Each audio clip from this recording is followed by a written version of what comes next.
संतश्रेष्ठ ज्ञानोबारायांची पालखी आज लोणंद नगरीमध्ये मुक्कामी आहे। ज्ञानोबारायांच्या पालखीमध्ये लाखो वारकरी आळंदीपासून पंढरपूरपर्यंतचा विठ्ठल नामाच्या गजरामध्ये प्रवास करतात। जवळपास 300 ते 350 दिंड्या ज्या आहेत ते ज्ञानोबारायांच्या पालखीमध्ये चालतात। मात्र दिंड्यांमध्ये चालणाऱ्या वारकऱ्यांची सोय जी आहे, ज्या मुक्कामाच्या ठिकाणी पालखी तळावरती ही दिंडी विसावली जाते त्या ठिकाणी केली जाते। मी सध्या लोणंद नगरीमध्ये आहे आणि आपण पाहतो की सध्या ज्ञानोबारायांची पालखी तळावरती पोहोचलेली आहे। मात्र वारीमध्ये चालत येणाऱ्या या सगळ्या वारकऱ्यांची सोय जी आहे ती पालखी तळावरती येणाऱ्या महिला वारकरी ज्या वारीमध्ये सहभागी होतात त्यांच्याकडून गवळण म्हणत संपूर्ण दिवसभरातला सीन जो आहे तो खरं तर या गवळणीच्या माध्यमातून घालवला जातो। आणि आपण पाहतोय की या सगळ्या वारकऱ्यांची जेवणाची सोय जी आहे ती पालखी तळावरती केली जाते।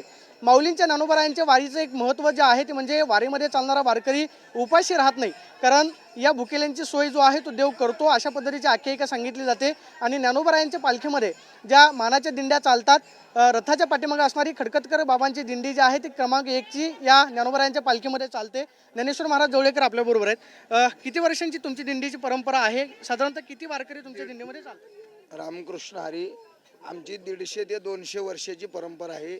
हा ज्ञानोबारायांच्या पालखी सोहळ्यामध्ये लक्ष्मीबाई खडकतकर हे दिंडी रथाच्या पाठीमागे 1 नंबर, आमच्या दिंडीचे मालक हरिभक्तपरायण चंद्रकांत यशवंत आंबेकर या दिंडीचे मालक आहेत। त्यांच्या दिंडीमध्ये आज हजारो लोकांच्या संख्येमध्ये 1 नंबरमध्ये दिंडीमध्ये भजन चालतं आणि त्यांच्या जेवणाची सोय या ठिकाणी वारकऱ्यांची केली जाते। काय वारीचं महत्त्व सांगितलं जातं? वारीचा कसा अनुभव असतो? 18 दिवस सगळे आळंदीपासून पंढरपूरपर्यंत प्रवास करतात। काय वारीचं महत्त्व सांगितलं जातं? म्हणजे किती वयोवृद्ध वारकरी असला तरी सुद्धा पालखी तळावरती विसावल्यानंतर त्याला देवाची अनुभूती भेटते, अशा पद्धतीचं महत्त्व सांगितलं जातं। ज्ञानोबारायांचा पालखी सोहळा म्हणजे हा जनसामान्यांचा सोहळा आहे। वास्तविक पाहता या सोहळ्यामध्ये यारे यारे लहान थोर याती भलती नारी नर, करावा विचार न लगे चिंता कोणाची, कोणीही यावं या पालखी सोहळ्यामध्ये भक्ती सागरामध्ये न्हावून जावं, हा सर्वांसाठी सोहळा आहे। ज्ञानोबाराय ही जगाची माय माऊली आहे आणि इथं माऊलीच्या सोहळ्यामध्ये आल्यानंतर जसं लहान बालकाला आपल्या आईच्या मांडीवर झोपल्यानंतर सुख प्राप्त होतं, तसं ज्ञानोबारायांच्या पालखी सोहळ्यामध्ये सर्व भावी भक्तांना आल्यानंतर तो सुखाचा आनंद आईच्या मांडीवर झोपलेला जो असतो तो या सोहळ्यामध्ये प्राप्त होतो। या सगळ्या वारकऱ्यांची पालखी तळावरती जेवणाची सोय केली जाते। वारीचं महत्त्व असं आहे की वारीमध्ये जो येतो तो उपाशी मरत नाही, म्हणजे ठिकठिकाणी कुठं ना कुठं हे सगळे अन्नदानाची सोय केलेली असते। अन्नदानाचं महत्त्व वारीमध्ये सांगितलं जातं। जेवणाची तयारी किती वाजता सुरू होते? सकाळची कधी असते आणि रात्री कशा पद्धतीने तयारी केली? तसं पाहायला गेलं तर ह्या जेवणाच्या ज्या गाड्या असतात त्या रात्री जेवण झाले की पुढल्या दुपारच्या जेवणासाठी पोचतात, कारण का सकाळी पालाच्या गाड्या चालू होतात, त्याच्यामुळं ट्रॉफिक खूप होते आणि पालखी सोहळ्यामध्ये खूप गर्दी वाढलेली आहे। त्याच्यामुळं ह्या गाड्या रात्रीच निघून जातात 10-11 वाजता। त्यांना सकाळी पहाटे 4 वाजता स्वयंपाकाला सुरुवात करावी लागते, कारण दिंडी 10 वाजता 11 वाजता 12 वाजता पोचतात। गेल्या त्यांना जेवण दिलं पाहिजे। जेवण केल्यानंतर 1-2 तास त्यांना विश्रांतीसाठी मिळतात। लगेच ह्या गाड्या जेवण झालं की मागचा विचार न करता पुढल्या मुक्कामाच्या ठिकाणी जातात आणि 4 वाजता तिथं स्वयंपाकाला सुरुवात करतात। 7 वाजता 8 वाजता 6 वाजता माऊली पोचले, जशी आरती झाली नियमाप्रमाणे सगळं दिंडीचं वेळापत्रक ठरलेलं असतं, वेळच्या वेळेला सगळं वारकऱ्यांना मिळतं। सर्व दिंड्यांचं वेळापत्रक ठरलेलं असतं, सर्व गाड्यांचं वेळापत्रक ठरलेलं असतं। कोणती गाडी किती वाजता निघणार, तंबूची गाडी किती वाजता निघणार, स्वयंपाकाची गाडी किती वाजता निघणार, कोणतं टँकर कोणतं वारकऱ्याला आंघोळीला ठेवायचं याच्यापासून तयारी असते। म्हणजे हा नियमाप्रमाणे आणि ठरलेल्या वेळाप्रमाणे चालणारा जगातला पहिला सोहळा आहे की म्हणजे कुठलंही त्याला निमंत्रण दिलं जात नाही, लाखो वारकरी चालतात मात्र त्यांची सगळ्यांची सोय होते। तसं पाहायला गेलं तर हा सोहळा वैयक्तिक कुणाचा नाही, सर्वजण आपला सोहळा, माझ्या ज्ञानोबारायांचा सोहळा या भावनेनं उपस्थित राहतात।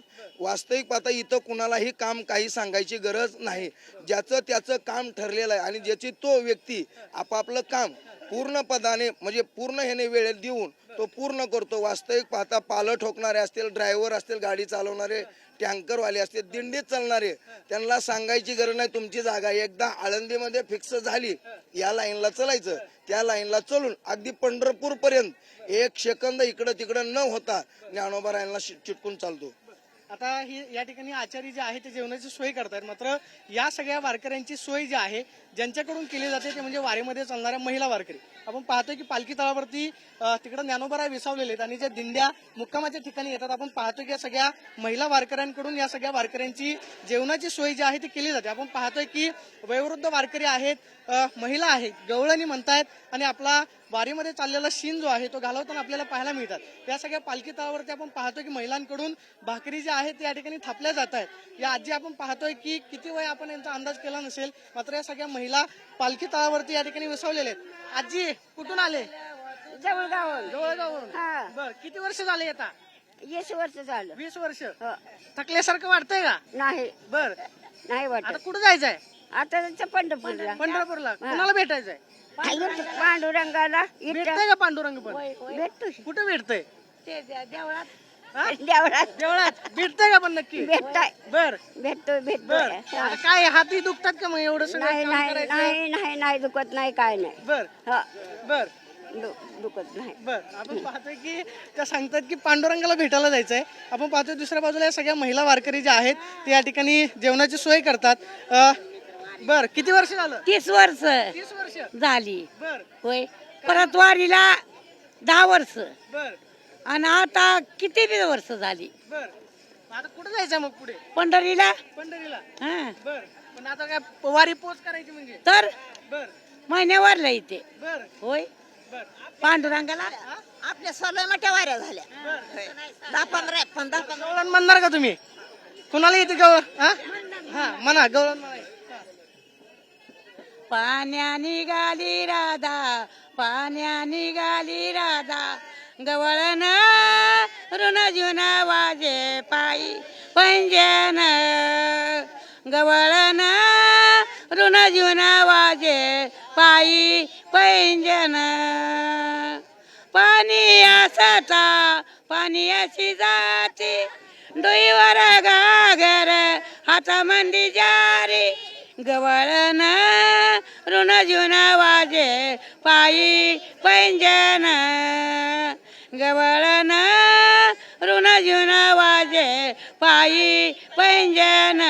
पाहतोय की या सगळ्या महिला वारकऱ्यांचा उत्साह जर पाहिला तर वारीमध्ये चालणाऱ्या महिला वारकऱ्यांना वयाचं बंधन नसतं।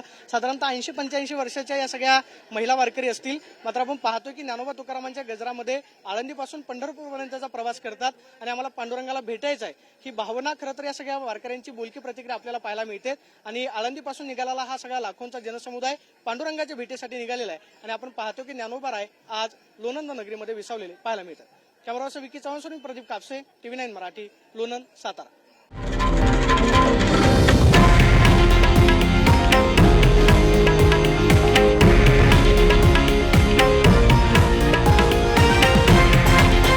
हे आहे देशातील नंबर 1 न्यूज नेटवर्क आणि आपण पाहत आहात TV9 मराठी, एकमेव।